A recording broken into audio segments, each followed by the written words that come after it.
जय हिंद दोस्तों, एक बार फिर से स्वागत है आप सभी का अंक क्लासेस में। आज हम आपके लिए लेके आए वर्णमाला। देखते हैं वर्णमाला में हमको क्या क्या पढ़ना है। पहला पॉइंट आता है हमारा वर्णों के भेद। पहले तो वर्णमाला में पढ़ेंगे वर्णों के भेद। दूसरे नंबर पे आता है हमारा वर्णों का उच्चारण स्थान, और तीसरे नंबर वर्ण विन्यास या फिर वर्ण संयोग। और चौथे नंबर हिंदी शब्दकोश में वर्णवान शब्दों का स्थान, और पांचवें नंबर पे आता है प्रश्न के आधार पर वर्णों का स्थान। तो देखते हैं, पहले हम लोग पढ़ते हैं वर्णों के भेद। पहला आता है हमारा वर्णमाला।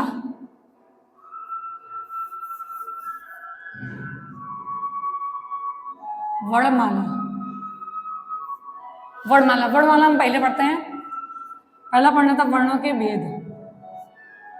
वर्णों के भेद। दूसरे नंबर पे आता है वर्णों का उच्चारण स्थान। वर्णों का उच्चारण स्थान।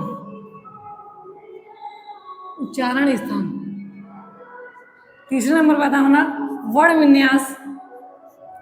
वर्ण विन्यास या वर्ण संयोग। वर्ण विन्यास या वर्ण संयोग। चौथे नंबर पर पढ़ेंगे हिंदी शब्दकोश में।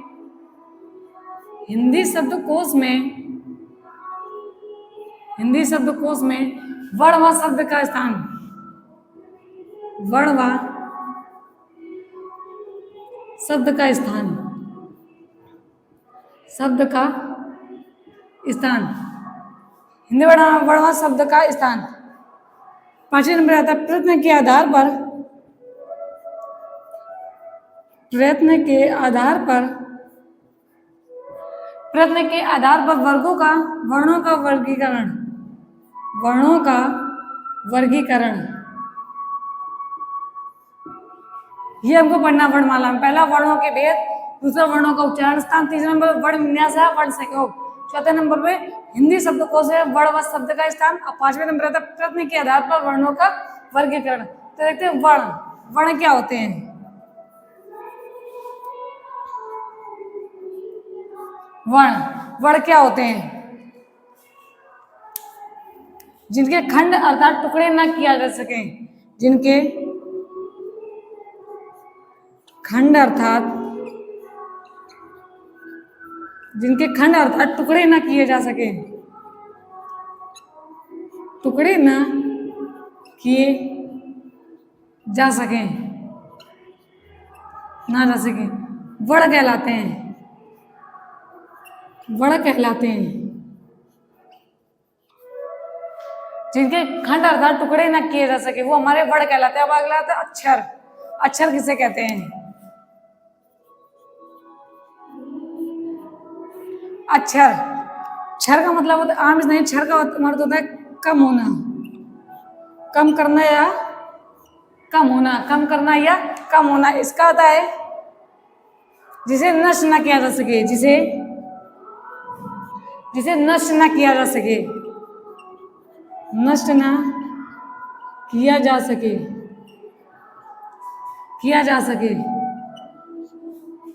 जिसे नष्ट ना किया जा सके वो हमारे अक्षर कहलाते हैं। अब आता है ध्वनि।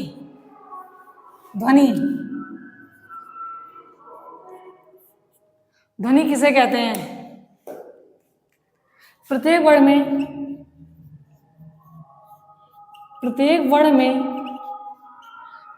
एक निश्चित आवाज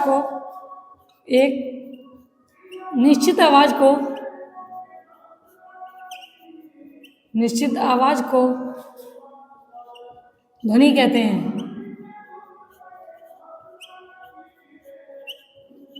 प्रत्येक वर्ण में एक निश्चित आवाज को ध्वनि कहते हैं। पहला का वर्णमाला में हम 4 to 5 टॉपिक पढ़ने हैं।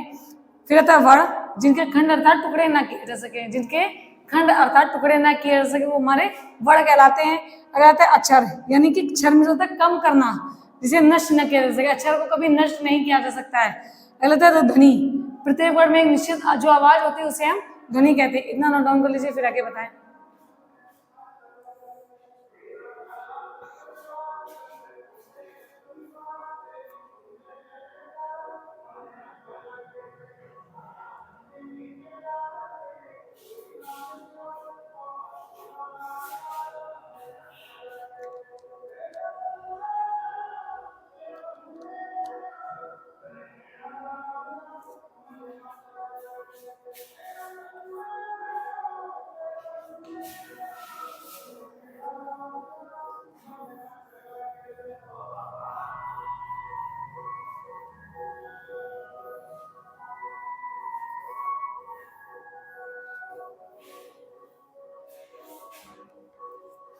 अगला था हमारा ध्वनि,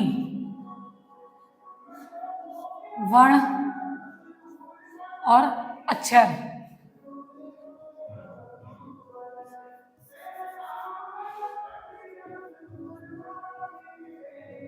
ध्वनि, वर्ण और अक्षर। ध्वनि सबसे छोटी इकाई, सबसे छोटी इकाई। वर्ण होती है हमारी लिखित छोटी इकाई, लिखित छोटी इकाई, और अक्षर होती है मौखिक इकाई, मौखिक इकाई।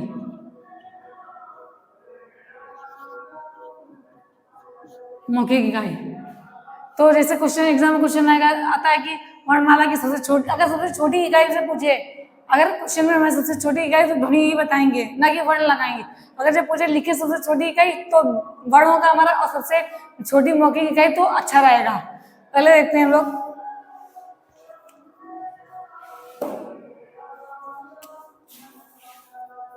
ध्वनि, फिर आता है वर्ण, अक्षर, शब्दांश।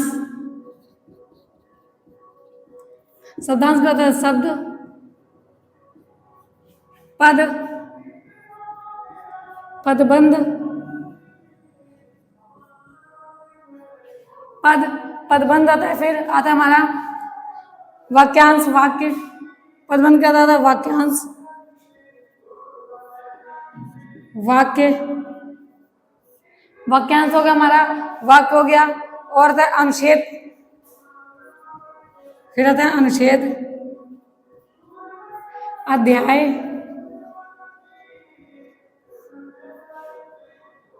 अध्याय। फिर रचना, फिर आती है हमारी रचना। रचना के अंतर्गत क्या क्या आता है देखते हैं।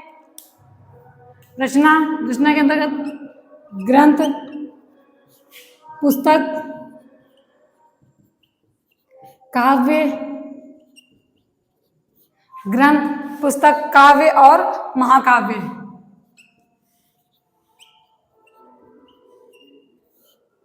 ग्रंथ, पुस्तक, काव्य और महाकाव्य।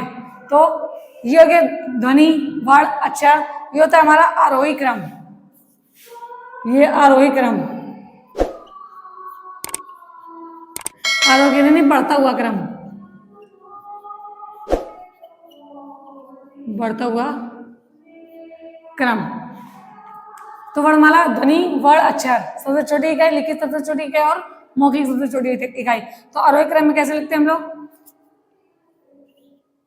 आरोही क्रम में पहले ध्वनि आती है, फिर हमारा वर्ण आता है, अक्षर, शब्दांश, शब्द, पदबंध, पद और पदबंध, फिर वाक्यांश, वाक्य, अनुच्छेद, अध्याय, लास्ट में थी रचना। रचना के अंतर्गत आता है ग्रंथ, पुस्तक, काव्य और महाकाव्य। महाकाव्य हमारे दो होते हैं, जैसा कि हिस्ट्री में पढ़ाएगा होगा। महाकाव्य की संख्या दो होती है, एक तो रामायण और दूसरी थी महाभारत।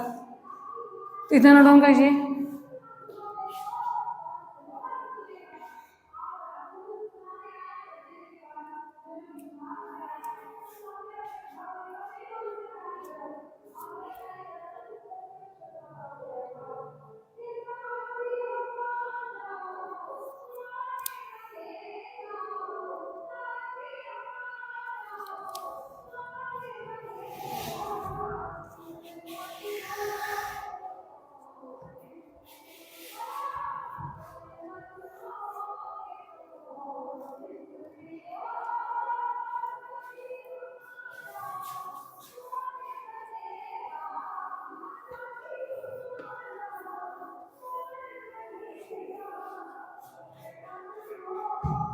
अगला पहला पॉइंट आता है हमारा, जैसे कि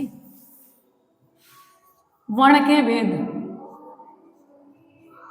वर्ण के भेद, तो वर्ण के तीन भेद होते हैं।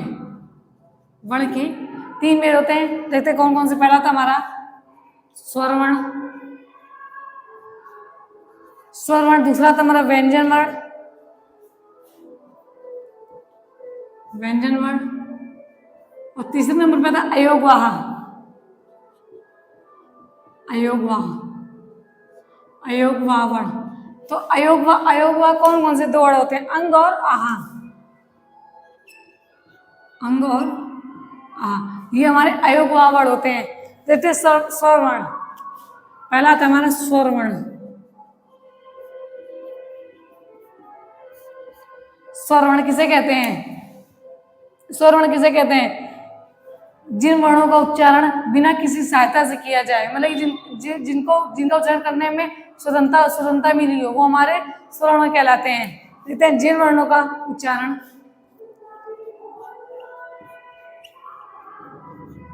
जिन वर्णों का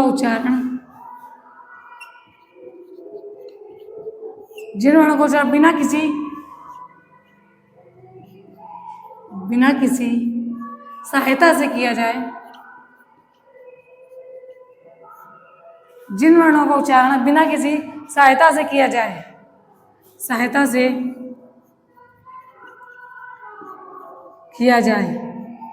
स्वर वर्ण कहलाते हैं। जिन वर्णों का उच्चारण बिना किसी सहायता से किया जाए, स्वर वर्ण कहलाते हैं। दूसरा आता है हमारा जिन वर्णों का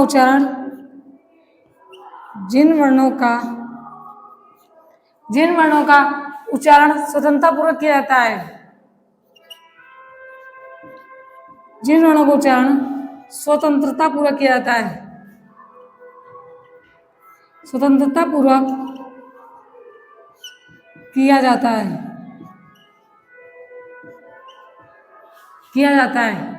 स्वर्ण जिन वर्णों का उच्चारण बिना किसी की सहायता से किया जाए, या फिर जिन वर्णों का उच्चारण स्वतंत्रता पूर्वक किया जाता है, तो हमारे स्वर्ण कहलाते हैं। स्वर्ण की हिंदी संख्या, अगला पॉइंट आता हमारा स्वर वर्ण की हिंदी संख्या। स्वर वर्ण की हिंदी संख्या 11 होती है। स्वर वर्ण की हिंदी संख्या 11 होती है। दूसरा पॉइंट आता है स्वर वर्ण की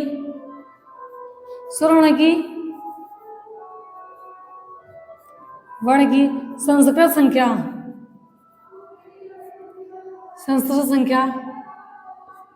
तो 13 होती है। अगर स्वर्ण की हिंदी संख्या पूछे तो 11 होती है, और स्वर्ण की संस्कृत संख्या पूछे तो 13 होती है। इसमें ऋषि और लृ, ये दो शब्द बढ़ जाते हैं, तो इनकी संख्या संस्कृत में 13 हो जाती है। स्वर्ण जिन वर्णों का उच्चारण बिना किसी सहायता से किया जाए, जिन वर्णों का उच्चारण स्वतंत्रता पूर्वक किया जाता है, वे हमारे स्वर्ण कहलाते हैं। स्वर्ण की हिंदी संख्या 11 होती है, और स्वर्ण में अगर संस्कृत संख्या पूछी गई तो 13 होती है, क्योंकि उसमें ऋषि और लृ बढ़ जाते हैं। इन्हें नोट डाउन कर लीजिए।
अगला पॉइंट आता है, जैसे कि होता है कि स्वर वर्ण की हिंदी संख्या 11 होती है। तो देखते हैं आ, बड़ा, छोटी, बड़ी, छोटा ऊ, बड़ा ऊ, छोटी वाली ऋषि, ये हमारी छोटी ऋषि होती है। ए एड़ी, ए ऐनक, ओखली, औरत। ये अगर हिंदी स्वर्ण में की संख्या 11 होती है तो 11, इसी में 2 बढ़ जाते हैं, ऋषि और ल। ऋषि और ल, इन्हें स्वतंत्र वर्ण भी कहा जाता है। इन्हें इन्हें स्वतंत्र वर्ण भी कहा जाता है। इन्हें स्वतंत्र वर्ण भी कहा जाता है। इन्हें स्वतंत्र वर्ण भी कहा जाता है। जैसे ल, ऋषि से जैसे तो ऋचा, अगर इसी तरह लरा से बनाए पितृ, पितृ हो गया जैसे हमारा तृण और कृपा, ये हो गए हमारे। इन्हें स्वतंत्र वर्ण भी कहा जाता है। इसी में अगला पॉइंट आता है हमारा स्वर्ण वर्ण के भेद। अब पता है स्वर वर्ण के भेद।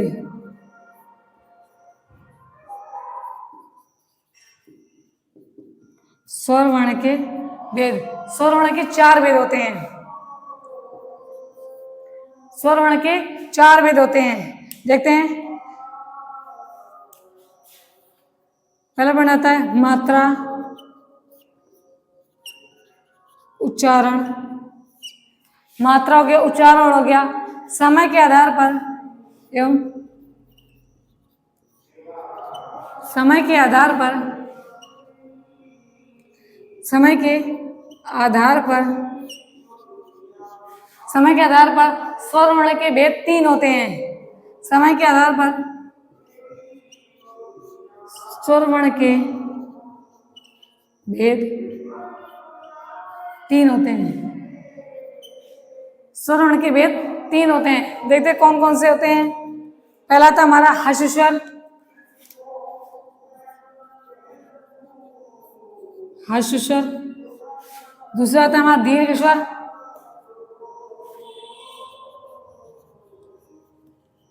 दीर्घ स्वर। और तीसरे नंबर पे आता है लघु स्वर, नहीं, तीसरा नंबर था प्लुप्त स्वर, प्लुप्त स्वर। वर्णमाला जैसे हिंदी शब्द की संख्या 11 बताई थी स्वर वर्ण की, तो आ छोटी बड़ी, छोटा बड़ा, ऋषि, एड़ी, एना, ककली और औरत, जिसमें इन्हें स्वतंत्र वर्ण भी कहा जाता है, स्वतंत्र स्वर भी, स्वर वर्ण भी कहा जाता है। तो 2 संस्कृत में 2 वर्ड आते हैं, तो ऋषि और ल। ऋषि से बना हुआ ऋचा और ल से पितृ, तृण और कृपा। इसी तरह स्वर वर्ण के भेद, स्वर वर्ण के 4 भेद होते हैं। पहला पॉइंट आता है हमारा मात्रा या उच्चारण के, मात्रा उच्चारण या समय के आधार पर स्वर वर्ण के भेद तो 3 होते हैं। वो कौन कौन से हो गए हमारे? हर्ष स्वर, दीर्घ स्वर और प्लुप्त स्वर। इतना नोट डाउन करें, फिर आगे बताएं।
पहला पॉइंट आता है हर्ष स्वर।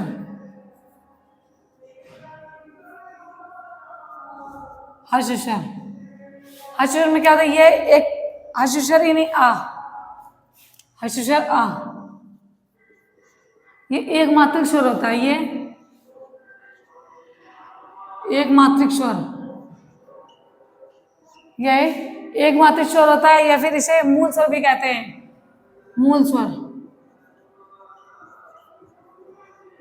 मूल स्वर। हर्ष स्वर को लघु स्वर भी बोला जाता है। लघु स्वर, हर्ष स्वर को लघु स्वर भी बोला जाता है। अगला आता है हमारा दीर्घ स्वर। दीर्घ स्वर,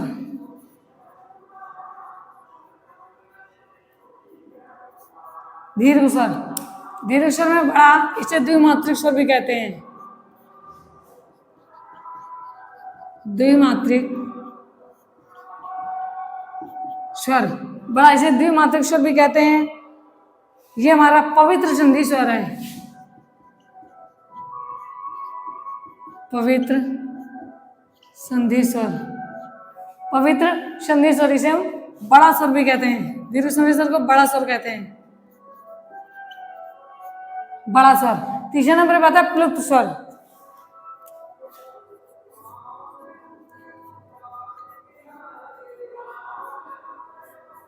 प्लुप्त स्वर, प्लुप्त स्वर में क्या होता है, इसे त्रिमात्रिक स्वर भी कहते हैं, त्रिमात्रिक स्वर, त्रिमात्रिक स्वर। इसे ही पवित्र स्वर कहा जाता है, पवित्र स्वर, पवित्र स्वर। दीर्घ स्वर आय द्विमात्रिक, इसे संधि स्वर कहते हैं, केवल संधि स्वर,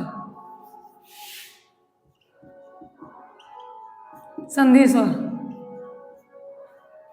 प्लुप्त स्वर को विशाल स्वर भी कहा जाता है, प्लुप्त स्वर को विशाल स्वर भी कहा जाता है।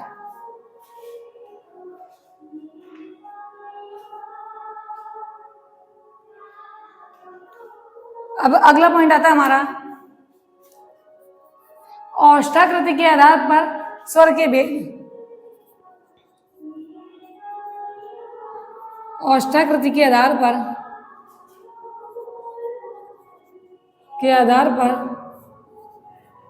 औष्ठाकृति के आधार पर स्वर के भेद,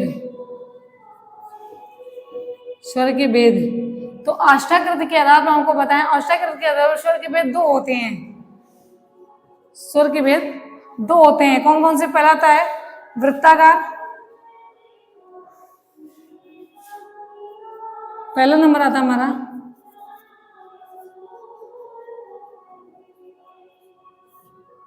औष्ठाकृति के आधार पर स्वर के भेद। औष्ठाकृति के स्वर के दो भेद होते हैं, पहला आता है वृत्ताकार, दूसरा आता है अवृत्ताकार। अवृत्ताकार। देखते हैं वृत्ताकार के अंतर्गत कौन कौन से आते हैं। तो जैसे वृत्ताकार के अंदर चार आते हैं, उ,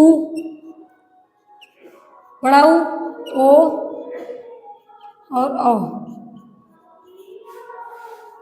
औष्ठाकृति के आधार पर स्वर के भेद। तो वृत्ताकार मतलब जिनके बोलने पर ओठ का आकार वृत्ताकार हो, जैसे उ, बड़ा उ, ओ और औ।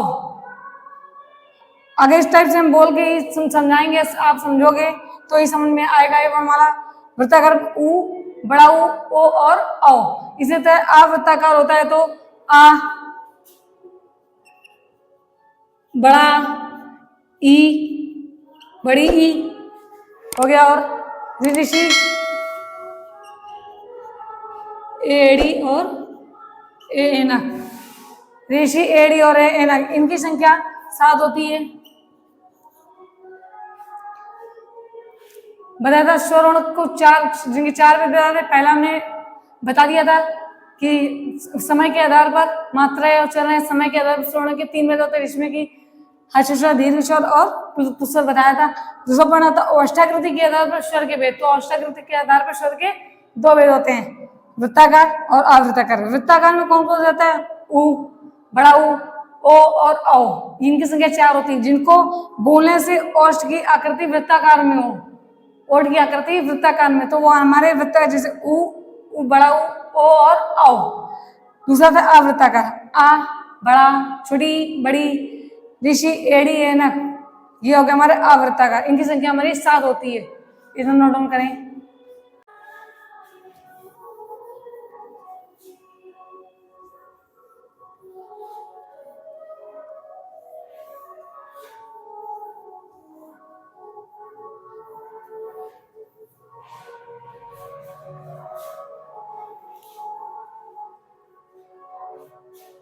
अगला आता है हमारा, तीसरा नंबर आता है जीवा या जीव। जीवा या जीव की आकृति के आधार पर, जीव के आकृति के आधार पर आकृति के आधार पर स्वर के भेद। जीवा या जीव की आकृति के आधार पर स्वर के भेद तो तीन होते हैं हमारे। स्वर के भेद तीन होते हैं। कौन कौन से तीन होते हैं? पहला था अग्रस्वर,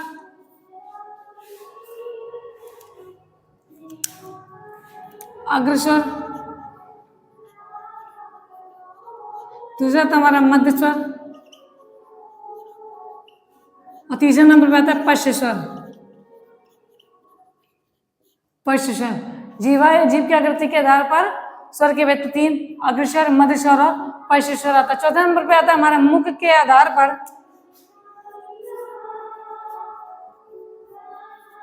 मुख के आधार पर, मुख के आधार पर स्वर के भेद।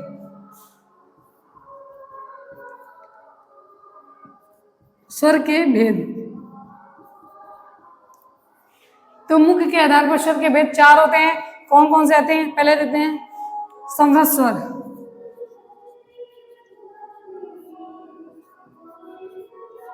समृद्ध स्वर। समृद्ध स्वर में क्या होता है? मुख का कम खुलना, मुख का कम खुलना, मुख का कम खुलना। तो कौन कौन से स्वर आते हैं? जैसे कि ई, बड़ी ऊ और ऋषि। ई, बड़ी ई, ऊ, सॉरी, बड़ा ऊ और ऋषि। योग हमारे समृद्ध स्वर के अंतर्गत आते हैं। दूसरा आता है विवृत स्वर।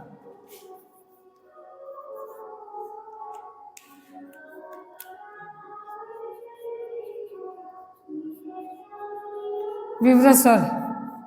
विवृत स्वर में क्या होता है? मुख का अधिक खुलना, मतलब मुख का ज्यादा खुलना, मुख का ज्यादा खुलना, मुख का ज्यादा खुलना, ये हमारे विवृत स्वर होते हैं। जैसे आ, आप बोल के खुद देख सकते हो आ, विवृत स्वर में आता है मुख का ज्यादा खुलना। जब आ बोलोगे तो मुख ज्यादा खुलेगा। समृद्ध स्वर में मुख का कम खुलना, ई, बड़ी, छोटा ऊ, बड़ा ऊ, ऋषि, ये हमारे मुख का कम खुलना। और विवृत स्वर में आता है मुख का ज्यादा खुलना, जैसे आ। दूसरा तो अगले नंबर पे आता है अर्ध समृद्ध स्वर। अर्ध, अर्ध समृद्ध स्वर। अर्ध समृद्ध स्वर में आता है आ, ए और ओ, छोटा आ, ए, एड़ी और ओ, आ, ए और ओ, ये हमारा अर्ध समृद्ध स्वर आता है हमारा अर्ध विवृत स्वर।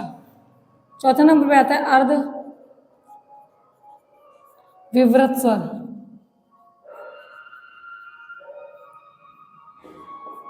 अर्ध विवृत स्वर। तो अर्ध विवृत स्वर में आता है हमारा ए और औ, ए और औ, ए और औ।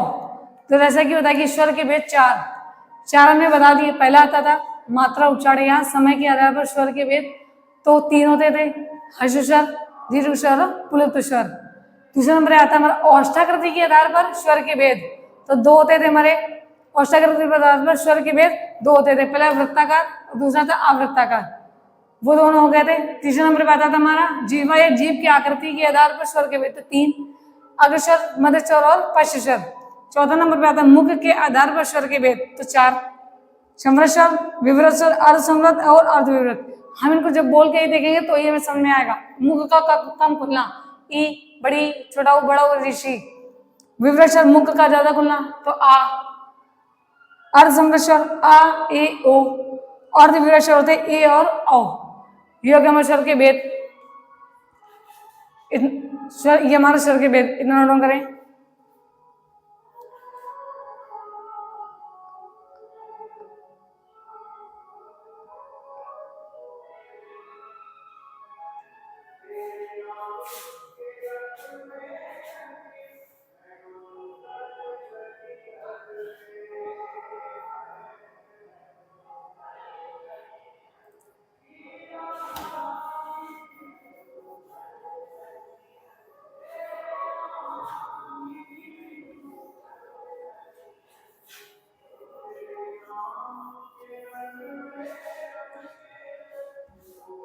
अगला पॉइंट है हमारा संधि स्वर या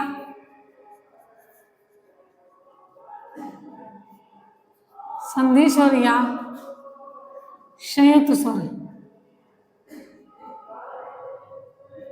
संधि स्वर या संयुक्त स्वर। अब देखते हैं जैसे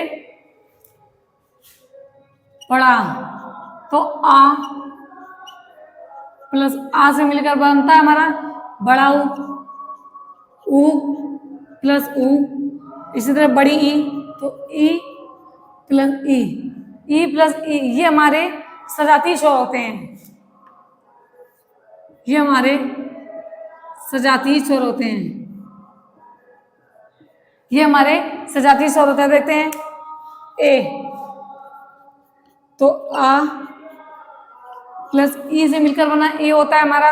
अगला आता है ए ऐनक।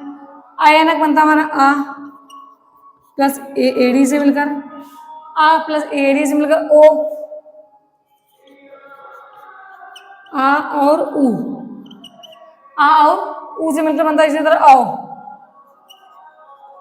औ तो आ प्लस ओ आ प्लस ओ। इन्हें लोग विजातीय स्वर बोलते हैं, विजातीय स्वर। यह विषम जातीय स्वर, विषम जातीय स्वर, विषम जातीय स्वर। जो दो समान वर्णों से मिलकर एक वर्ण बनता है उसे हम सजातीय स्वर बोलते हैं। आ तो बड़ा आ, ये दोनों वर्ण हमारे सेम है, ऊ और ऊ, बड़ा ऊ। इसी तरह से इसलिए इन्हें सजातीय स्वर बोलते हैं। और विजातीय स्वर इन्हें क्यों बोलते हैं? ए दो अलग अलग वर्णों से मिलकर बना है आ प्लस ई। इसी तरह ए न आ प्लस ए से मिलकर बना है, ये हमारा विजातीय स्वर। थैंक यू दोस्तों, आज आपके स्वर के वेद पूरे खत्म हो चुके हैं। नेक्स्ट वीडियो में व्यंजन वर्ण, जिसमें हम लोग व्यंजन के बारे में पढ़ाएंगे। आज के लिए इतना ही।